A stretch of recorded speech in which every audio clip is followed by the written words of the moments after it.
This is ZNS Total Sports, brought to you by Fourth Terrace Diagnostic Center.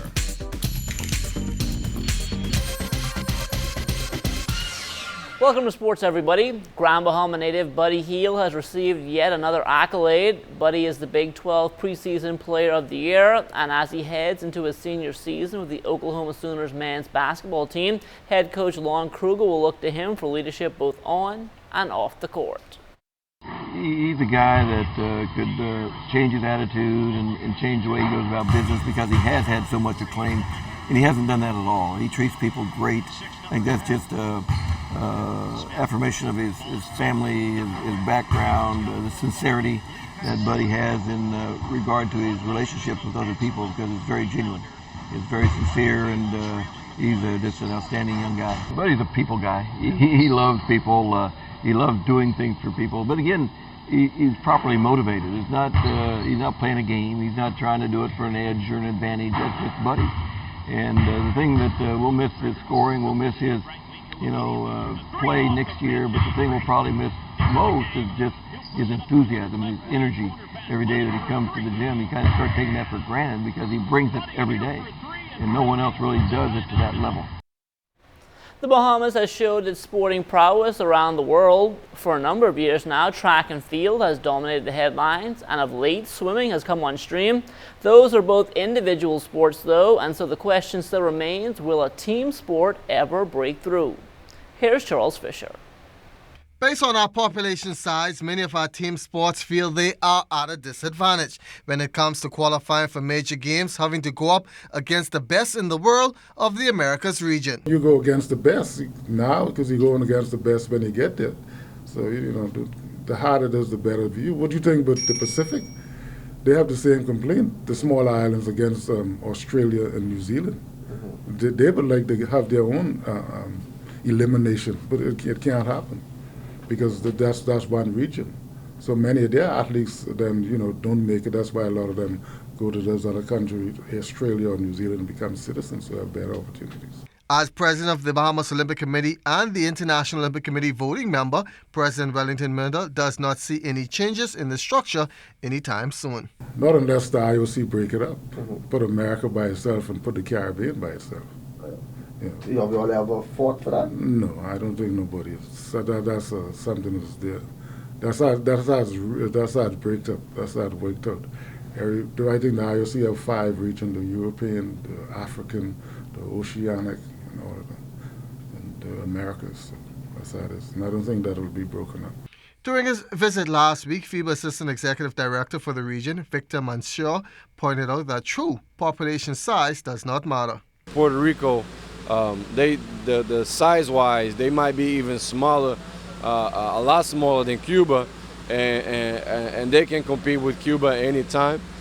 So it's about the structure and the culture and the way basketball is perceived. Giving these kids, if there's got enough competition, if there's a good referee system, table official, can the people get to the games? Is the facility opens at night? Is there basketball?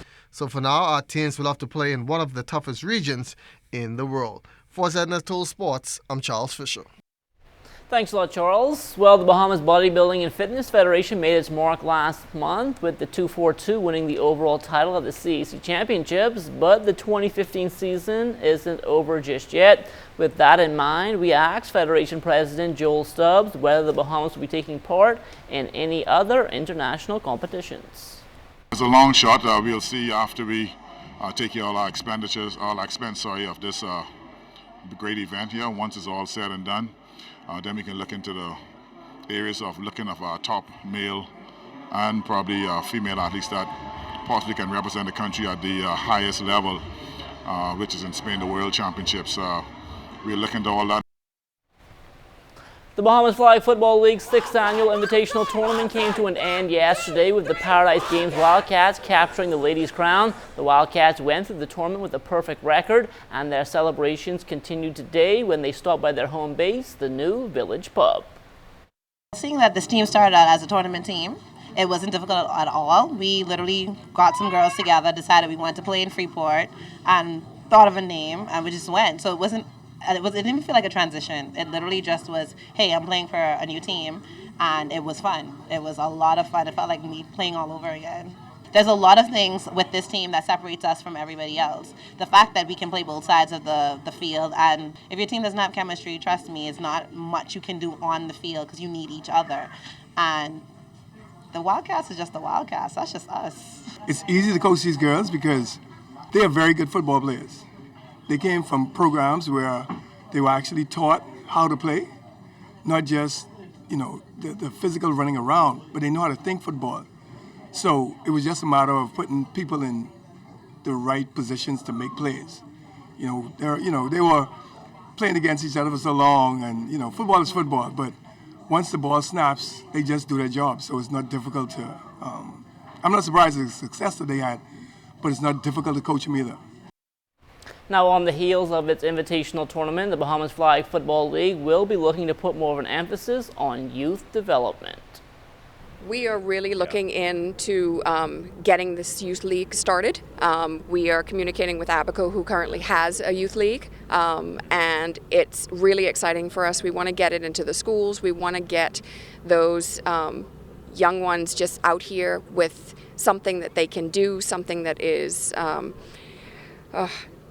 just exciting for them and a lot of fun for them. It's only an hour or 2 hours in the afternoons, and that just takes them away from just doing nothing.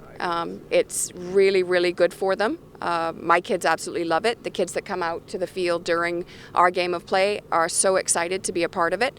And they're watching their dads, their moms playing football, and they're like, Mom, Dad, woo, way to go, and so it's a very, very exciting time with all of it. The Bahamas American Football Federation is also doing its part trying to grow flag football in the country. Thanks to their partnership with the Popeyes Bahamas Bowl, BAF has programs underway on 6 different islands. Abaco, Exuma, Bimini, and the Berry Islands have 2 teams apiece, while there are 5 teams in both New Providence and Grand Bahama. They're not going to do inter-island play this year, the first year. We're just going to play, it's 6-man football, so it's not a full football, and there's 12 persons per team. But they'll come together for the Popeyes Bahamas Bowl week. That's our goal, to bring all the teams here to play in a tournament. The North Eleuthera Regatta took center stage over the National Heroes Day holiday weekend. The ASU Droa WG Thunderbird dominated Class C, winning all 3 series races en route to the overall championship. As for Class B, Whiplash, they took home top honors there. Next up on the schedule now, a National Regatta Conclave sometime next month, but that's not the only event being looked at before the end of 2015. We will also suggest to the minister that at the end of the day, the sailors ought to put on black tie and suits and come together for an opportunity to have the Boat of the Year ceremony, which was so very special to the development of sloop sailing. It gave the sailors an opportunity at the end of the year to go to one of our hotels, put on our best suit, bring our wives, our friends, and then celebrate it and again pay tribute to those who've made it happen during the entire year. So it's on its way. That will be a serious position that we will take, and I know that my minister will certainly give credit to that, for that to happen for the best of sloop sailing in our country. And that will do it for sports. Stay tuned. The Bahamas Tonight comes back after the break.